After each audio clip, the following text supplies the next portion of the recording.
Le décryptage de ce vendredi va concerner ma confiance avant ce match contre Auxerre. Alors je vous vois venir, vous allez dire non, attention, faut se rappeler du match aller.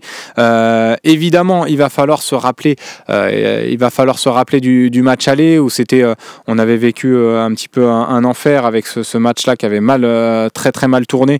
En première période, on se rappelle qu'on perdait 3-0. Mais ce que je veux dire, là où moi je suis confiant pour ce match-là, et je pense qu'il faut l'être, c'est que depuis cette défaite contre Auxerre, je trouve qu'on s'est bien relevé. Je trouve qu'on progresse énormément dans le jeu. L'équipe a vraiment évolué, et c'est ça la grande différence aujourd'hui. Moi, j'ai vraiment envie d'insister là-dessus, c'est l'évolution de l'OM depuis cette défaite un peu rageante, un peu frustrante. Je trouve que l'équipe a progressé sur tous les plans, que ce soit collectivement, dans les automatismes qui se sont installés aussi, même individuellement. Certains joueurs ont pris un petit peu la mesure. Je pense à Rabiot également qui est monté en puissance aussi. Voilà, je trouve que certains joueurs ont aussi trouvé leur rôle. On parle de Rabiot, je trouve que Greenwood c'est pas mal. Le milieu là, Højbjerg, même avec l'arrivée de Bennacer, c'est très bien aussi. Murillo, on va en parler puisqu'il va sûrement annoncer sa prolongation cet après-midi en conférence de presse, qui a pris aussi une autre dimension. Luis Enrique qui a été métamorphosé aussi sous les ordres de Roberto De Zerbi. Donc voilà, chacun a pris un petit peu la mesure, même si Luis Enrique avait bien commencé déjà le championnat. Mais voilà, et puis je trouve que voilà, Roberto De Zerbi a aussi réussi à créer un groupe plus solide, mieux organisé aussi, et surtout on a gagné en constance dans nos performances. Là où Auxerre, lui, depuis sa victoire contre nous, avait gagné contre Angers, puis après a connu une série de 10 ou 11 matchs sans victoire. Donc depuis leur victoire au Vélodrome, ils sont sur une victoire, 6 nuls et 5 défaites, si je dis pas de bêtises. Là où nous on est à 9 victoires, 3 nuls et seulement une défaite, c'était contre Nice, donc on n'a pas connu beaucoup d'accros. Alors bien sûr, il ne s'agit pas de là sous-estimer cette équipe d'Auxerre, mais il faut se rappeler aussi le match contre Auxerre, où Auxerre avait profité de nos erreurs individuelles pour marquer leur but. Ils étaient restés dans un bloc très bas, on avait eu du mal à trouver la solution. On se posait à l'époque la question, est-ce qu'on n'a pas du mal contre les blocs bas ? Dernièrement, on a prouvé qu'on était capable de jouer contre ces équipes-là. Angers, même si Saint-Etienne est venu à essayer de jouer un peu plus, mais quand on a joué Saint-Etienne avant l'arrivée d'Orneland, chez eux, c'était des blocs très bas. On a réussi à bien manœuvrer ces équipes-là aujourd'hui. Donc moi, je suis plutôt confiant. Ce qui m'inquiète un petit peu, c'est défensivement le côté l'absence de Balerdi, parce qu'on a quand même des défenseurs plutôt lents, à part Amir Murillo, sinon Kondogbia, Cornelius est plutôt lent. Et dans la gestion de la profondeur, va falloir faire attention et méfiance là-dessus. Mais aujourd'hui, moi, je vois pas comment on peut ne pas être confiant avant ce match-là. Alors toujours, évidemment, méfiance, parce qu'on a vu dernièrement Le Havre qui a battu Lille. C'était une énorme surprise. Mais aujourd'hui, au vu de la dynamique, je le disais déjà avant le match contre Angers, je m'en souviens, contre Saint-Etienne, au vu de la dynamique actuelle et des leaders aussi qui sont dans ce groupe-là, je ne vois pas lâcher des points ou pas être performant demain soir. Mais donc voilà un petit peu mon avis et mon regard sur le match de demain. Je sais pas si vous êtes un petit peu pareil que moi dans le chat. Ce serait intéressant si vous pouviez me dire un petit peu.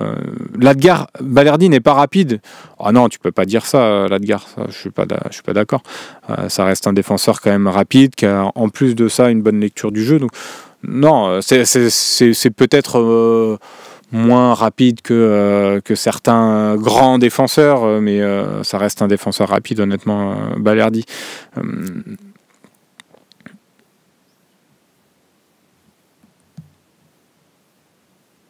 Ouais, c'est Foufa qui me dit je te suis à 100%. LBB, full confiance. Charlie Goyard, confiance, mais méfiance avec encore une défense qui va être inédite cette saison.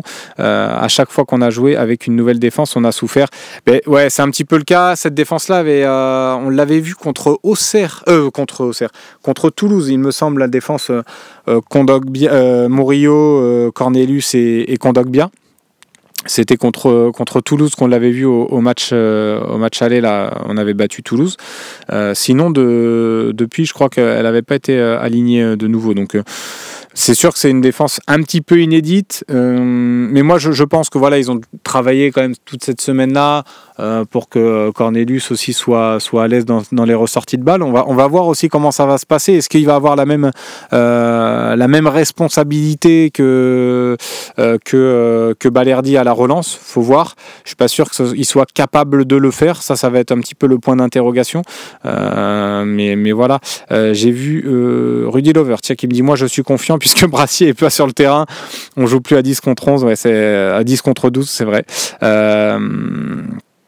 Ton pari pour samedi, je me mouille, je vois 1-0 à la mi-temps pour Auxerre. Ok, victoire 2-1 de l'OM. Ouais, moi je vois des buts quand même. Je vois des buts dans ce match-là. Ah oui, Murillo est rapide aussi, ça c'est vrai. Oui, Murillo complètement est rapide. Victoire de l'OM, moi je vois une victoire, ouais, peut-être 3-1 ou je vois des buts en tout cas sur ce match-là. Je pense que ça va marquer.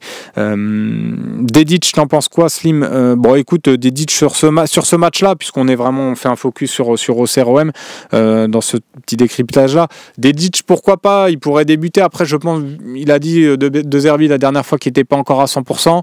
On l'a vu là sur le démarrage de Cardona, qu'il n'était pas encore tout à fait apte à enchaîner, en tout cas à répéter les efforts, parce qu'on l'a vu un peu en difficulté là sur son retour défensif. Donc je pense qu'il ne sera pas titulaire. Après, lui, il était arrivé à la conférence de presse de présentation, il avait dit qu'il pouvait éventuellement dépanner aussi en défense centrale dans cette défense à 3, donc ça peut être une solution, mais je ne suis pas sûr qu'il innove là-dessus, honnêtement. Hein. Je vous le dis, moi je pense plutôt que ça va être du Cornelius Kondogbia. La clé sera offensif, il faudra être bon devant et marquer 2 buts. Yerbouti, ouais, c'est un petit peu ça. C'est un petit peu ça, tout à fait. C'était Cornelius et Brassier. Ah oui, derrière, voilà, exactement. C'était Cornelius Brassier. C'était pas Kondogbia. Merci Charlie Goyard. Tout à fait. Tiens, il y a du 4-1. 3-1 en termes de pronos, c'est pas mal, vous êtes plutôt, ouais, 3-2, le 3-2 de Brie, il est plutôt, j'ai dit 3-1 moi, mais je vois des buts, donc 3-2, pourquoi pas. Bon voilà, je pense qu'on a fait un petit peu le tour de cette Auxerre OM. Je vous ai dit, hein, je m'excuse encore une fois, ça va être un petit espresso très rapide. On va essayer de se connecter avec l'Iconet, notre ami Charlie, je crois c'est ça son prénom si je me souviens bien. Qui veut un café en grain, espresso très serré, LBB, ouais c'est ça, mais on passe quand même un bon petit moment, et merci encore une fois d'être présent dans le chat. Tiens, je vois Larig, le Cam, qui nous dit Rabiot en défense centrale à la place de Balerdi. Je suis pas sûr. Rabiot, il est quand même très bien là où il est. Larig, je trouve que dans ce poste-là, même De Zerbi s'est exprimé déjà sur son rôle, et il avait été très clair. Donc je pense pas qu'il l'enlèvera de son poste actuellement. On va passer à la deuxième coupure pub pour ceux qui ne sont pas abonnés malheureusement. Petite pub et on se retrouve juste après. L'OM au café, lundi c'est l'OM au café à l'américain, on essaiera, non mais on se fera une petite heure de toute façon mardi pour débriefer cette victoire, ça sera avec moi en plus.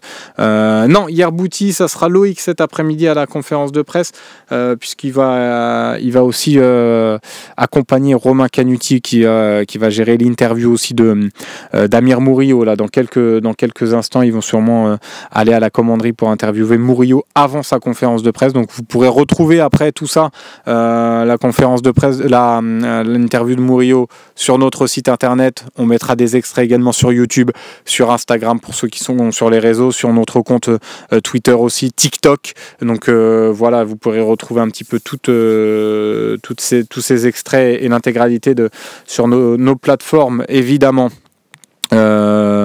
Ramos, ah oui c'est Charles, excuse-moi, c'est Charles, pas Charlie, notre ami il y connaît. Non, je l'ai pas vu. Celle-là, Massilia, l'interview de Fournier pour Massilia Zone, j'ai pas vu. Big Samix qui me dit Ramos non. Ben non, je pense pas que Ramos jouera honnêtement contre Auxerre. Il s'est blessé la semaine dernière. Il a pas repris l'entraînement collectif tout de suite en début de semaine.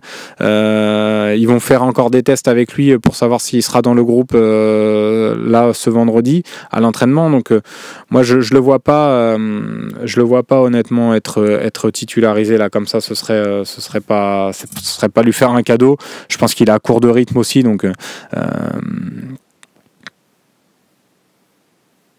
ah, FRPLSTN, j'ai dit ça.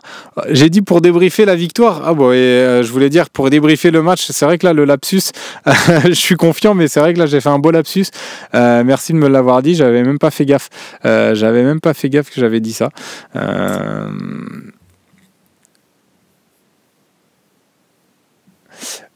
Ouais, Coffee Music Hall, si tu n'as pas de pub, c'est peut-être que tu as rejoint le live un peu en retard, donc c'est pour ça, donc tant mieux pour toi.